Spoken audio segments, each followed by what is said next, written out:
Listen, what have I been telling you for weeks? The Nasdaq's going down, buddy. It's going down steady. I'll tell you what, it's a slow curve, bud. Sell. Yeah, yeah. You know what? We've been riding that train for a while. I think we sell now, and we buy into the B42s. Yeah. No, it's good stock. Okay. Yeah. Okay. Just give me 1 sec. Let me fire off the quarterlies. Yeah, you should be.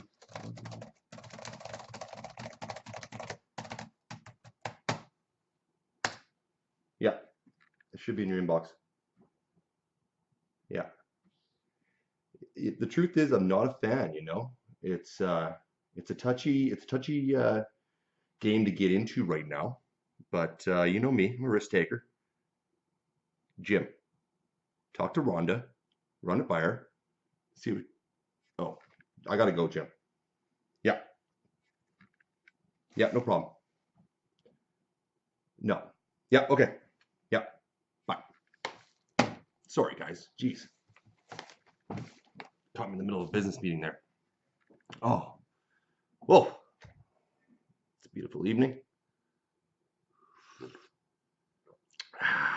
Let's get this going.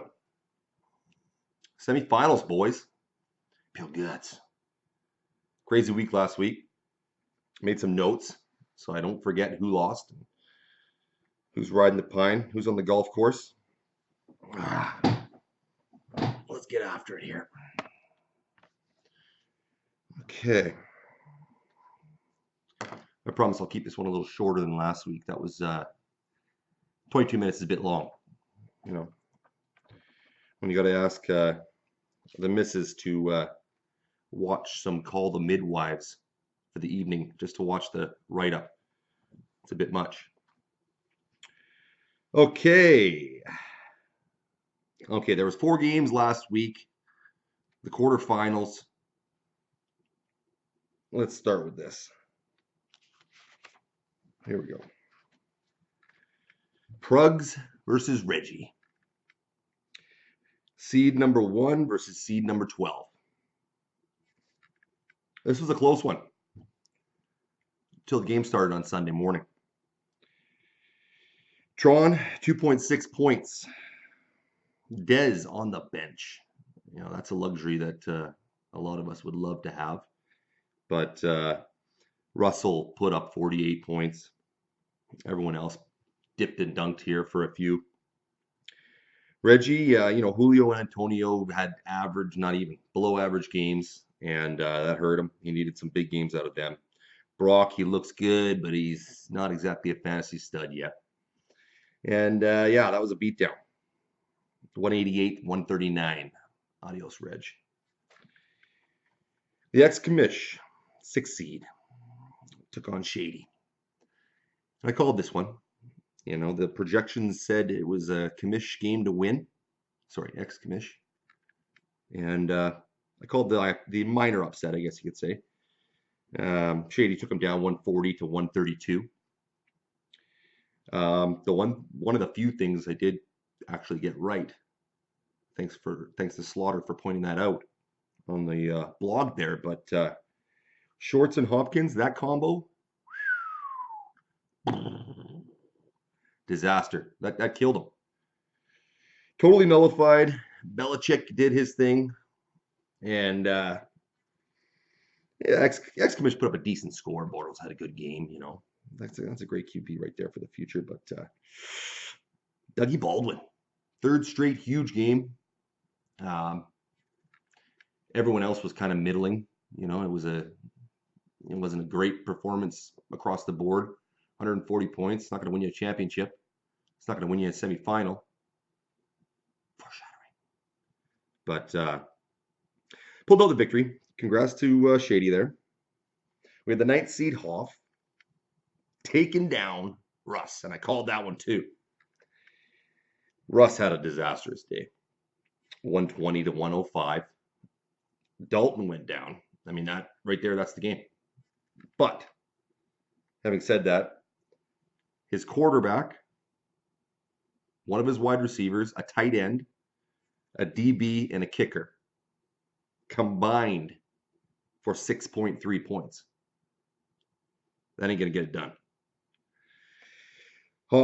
Cooks didn't go off like I thought he would.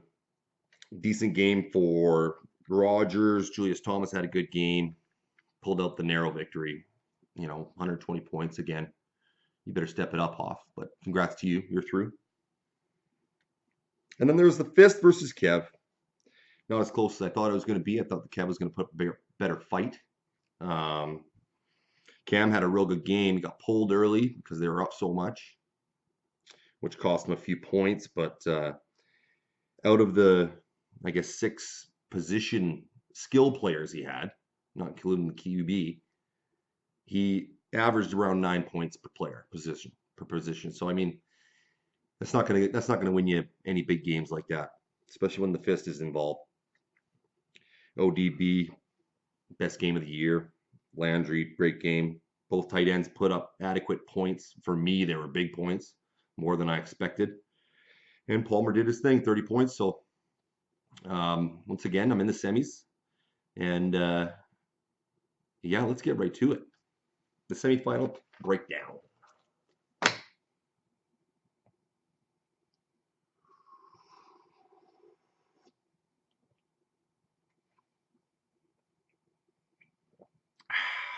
Excuse me. Okay, hold on. Close that. Okay. 9th seed. Hoff. That's slow, tender cooking right there. Hoff. Eating a cheeseburger, drunk. 4 o'clock in the morning. Thinking about this game. He's at the number 1 seed Laffy's Dome. And this is I'm not gonna waste a lot of time on this one. Let's put it that way. A point that I gotta make, I posted this on the blog. I've never seen a game in my memory that I can recall anyways, where one team had a check mark beside every position. Boom, boom, boom, boom, boom, boom, boom. Yeah, that's not a good sign. It's not a good sign when you can't even get a couple check marks on there. But hey, projections aren't everything. Clean sweep, as some might say. You got the Hoff. A-Rod in Oakland. Decent matchup. I think he's going to have a good game. Powell, I think he had a good game last week. He could have another good game, but again, same as last week. It's a hit and miss thing with him, but I think he's going to catch some balls. I think he's going to have a decent game. I think it'll be interesting. I wrote this down. It'll be interesting to see if the Hoff makes some late week changes. He's got a couple guys on the bench that he could plug in. ASJ, DeMarco Murray, even Inman from San Diego. You never know. I'd be interested to see if he dibbles and dabbles a little bit and switches things up to try to manufacture some points, which he will need. And basically, Hoff's got to go big. Whatever he's got to go boom or bust. But hold on.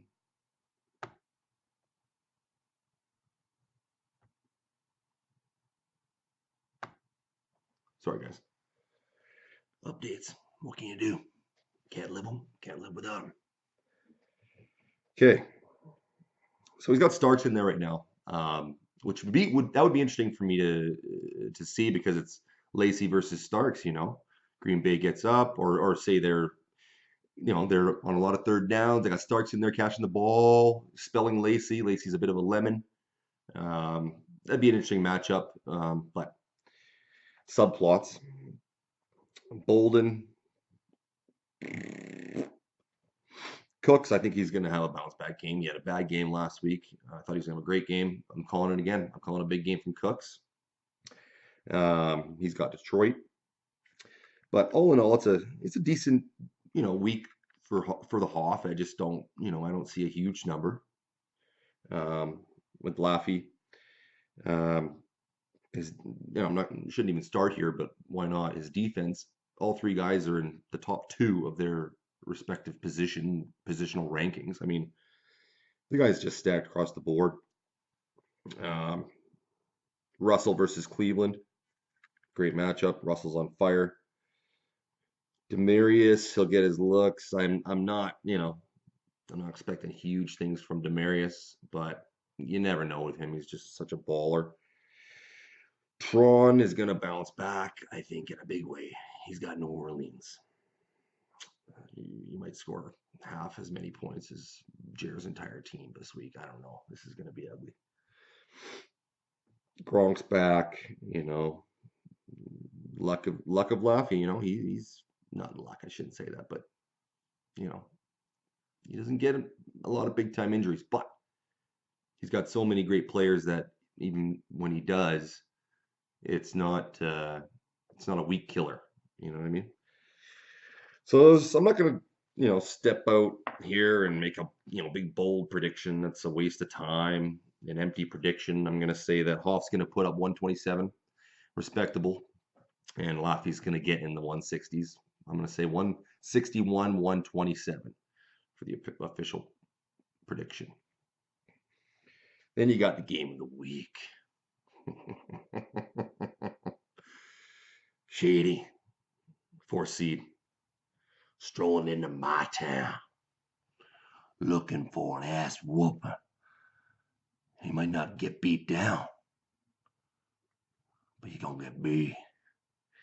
It's gonna feel good slipping in there and stealing your mama's purse and then throwing it in the garbage can on my way out. Staffy, New Orleans, great matchup. But Staffy's unpredictable too, man. He could have a dud. Who knows? It's in the dome. Yeah. Shady at Washington. Probably a good game there, I don't know, 15, 20 points, but you never know. His wide receivers are all good. Some of them are very old, but they're still good. Dougie Baldwin's on fire. Can he keep it up? Is he going to come crashing back down to earth? Are they going to get a big lead and run the ball for the second half? It's not guaranteed there. There's no guarantee there with Dougie Baldwin. But I think he's going to have some big numbers this week.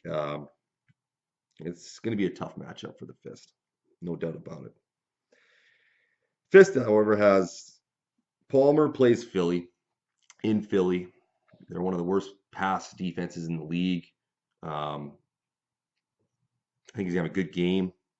I hope he has a great game. I pray. Praise the Lord. But I think he'll get his points. ODB, he's got a very tough matchup in Carolina. But that goes both ways. He's up against Josh Norman. I'm not sure if Josh Norman follows guys around the field or not, but I suspect he'll be with them a lot of the night. But I also think that they're going to move ODB around, play him in the slot. They're going to play him at X and Y. And he's going to get a lot of looks, I think. I think that it is going to be a lot of pass attempts for the Giants this weekend. I think ODB is going to have a good game. Evans needs a bounce back. Last week was brutal. I watched a lot of that game on FantasyCast, and what a waste of time. Incomplete pass. 5-yard gain. Incomplete pass. Give me a fucking break. Anyways, kid's sleeping. Shh. But what the Bopper has going for him, two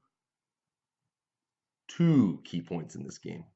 My defense is going to step it up this week, like they always do. An elite D. I'm going to squash your D miracle. I'm going to gain some points there. Santos for KC. Who do they play? They play Kansas City. Don't know. Anyways, who gives a shit? Santos, I think, is going to have some field goals, man. Oh, I think they're in Baltimore. Not too sure. Anyways, he's going to get some field goals this week. I need it. I need about 4 field goals this week from him. Double-digit points. Double-digit points from my D. Give me 40 points from those 4 guys. And now we're talking. But the big key, the big diamond in the rough of this game is my boy, MG3.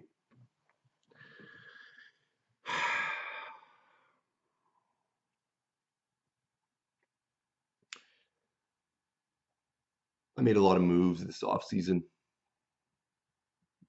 Did a lot of things I'm not happy about.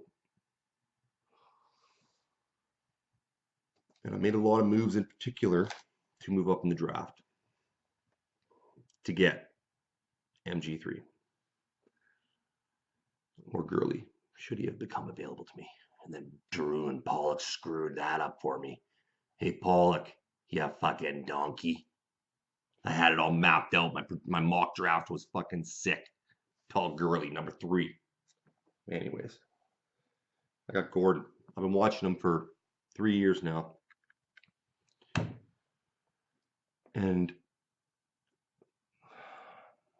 he's like the Christmas star. A lot of people don't believe. A lot of people say, hey, it's just another star. I believe. I believe in the Christmas star. I believe in him. He is special. And he is real. And I'm not ready to call him a bust yet.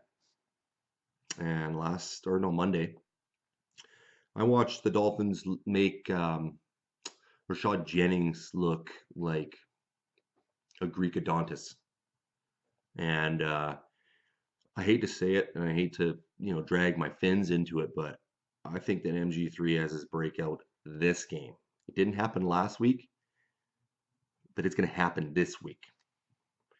And he's going to bust off a couple big ones. And he's going to go for maybe 200 yards, a couple TDs. And if that happens, I'm going to win big. If it doesn't happen, it's going to be real tight.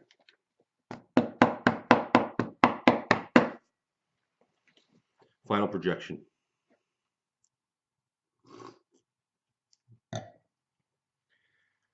Shady, 157.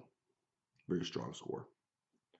Fist, 158. Oops. Gotcha. I think the home field advantage is going to play. It's going to be super tight. And maybe I'm just being an optimist. But the defense, the kicker. Get this out of here. The defense, the kicker, MG3. It's a lot of ifs. But I don't know. It's the holiday season. I'm feeling some magic in the air.